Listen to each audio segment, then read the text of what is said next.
ಕನ್ನಡಕ್ಕೆ ಸ್ವಾಗತ.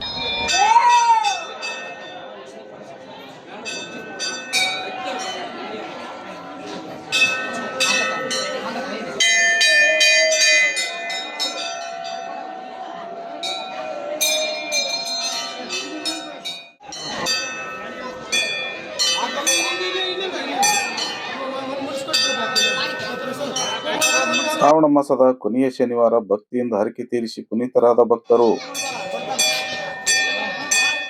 ಮಾರುತೇಶ್ವರ ದೇವಸ್ಥಾನಕ್ಕೆ ಹರಿದು ಬಂದಿದ್ದ ಭಕ್ತ ಸಾಗರದಿಂದಾಗಿ ದೇವಸ್ಥಾನದ ಸುತ್ತಲೂ ಜನಜಂಗುಳಿಯಾಗಿತ್ತು. ಹೌದು, ಈ ದೃಶ್ಯ ಕಂಡು ಬಂದಿತ್ತು ರಾಯಚೂರು ಜಿಲ್ಲೆ ಲಿಂಗಸೂರು ತಾಲೂಕಿನ ಗಡಿ ಭಾಗದ ಛತ್ರ ಗ್ರಾಮದ ಆರಾಧ್ಯ ದೈವ ಶ್ರೀ ಮಾರುತೇಶ್ವರ ದೇವಸ್ಥಾನ. ಭಕ್ತಿಯಿಂದ ಬೇಡಿದ ಭಕ್ತರಿಗೆ ಪತ್ರಿಯ ಮೂಲಕ ವರಹ ನೀಡುವ ಪವಾಡ ಪುರುಷ ಛತ್ರ ಮಾರುತೇಶ್ವರ ದೇವಸ್ಥಾನಕ್ಕೆ ಪ್ರತಿ ಶನಿವಾರ ಮತ್ತು ಅಮಾವಾಸ್ಯೆಯ ದಿನ ಸಾವಿರಾರು ಸಂಖ್ಯೆಯಲ್ಲಿ ಭಕ್ತರು ಆಗಮಿಸುತ್ತಾರೆ. ರಾಜ್ಯದ ವಿವಿಧ ಜಿಲ್ಲೆಗಳಿಂದ ಆಗಮಿಸುವ ಭಕ್ತರು ಜವಳ, ದೀಡ ನಮಸ್ಕಾರ, ಅನ್ನಪ್ರಸಾದ ಏರ್ಪಡಿಸುವ ಮೂಲಕ ತಮ್ಮ ತಮ್ಮ ಹರಕೆಯನ್ನು ಸಲ್ಲಿಸಿ ದೇವರ ಕೃಪೆಗೆ ಪಾತ್ರರಾಗುತ್ತಾರೆ.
ನಾವು ಕೊಟ್ಟಂತ ಮಾಹಿತಿ ಇಷ್ಟವಾಗಿದ್ದಲ್ಲಿ ಲೈಕ್ ಮಾಡಿ, ಕಮೆಂಟ್ ಮಾಡಿ, ಶೇರ್ ಮಾಡಿ ಹಾಗೂ ಹೊಸ ಸುದ್ದಿಗಳಿಗಾಗಿ ಈಗಲೇ ಸಬ್ಸ್ಕ್ರೈಬ್ ಮಾಡಿ ವಿಕಾಸ್ ನ್ಯೂಸ್ ಕನ್ನಡ.